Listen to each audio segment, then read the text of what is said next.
Hello, আজকে চলে এসেছি শাড়িতে ফেব্রিকের একটা ভিডিও নিয়ে। এই অর্ডারটি যিনি করেছিলেন তিনি প্রথমেই আমায় বলে দিয়েছিলেন কোনো রকম কোনো থিম বা ঠাকুরের মুখের ওপর ডিজাইন করো না, ফ্লাওয়ারের ওপর যে কোনো থিম বা ডিজাইন করো, বাকিটা তোমার ওপরে।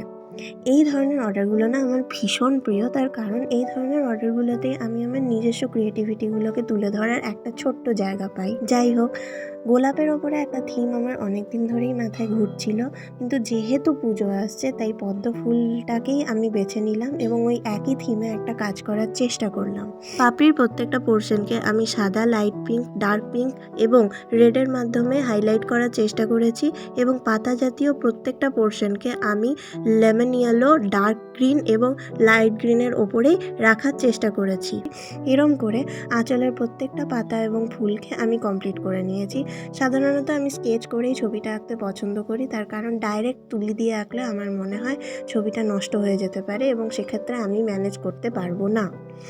যাই হোক, আঁচলের পরবর্তী আমি ঠিক কী করতে চলেছি সেটা দেখার জন্য নজর রেখো আমার চ্যানেলে, আর বলে যেও কেমন হয়েছে। টাটা।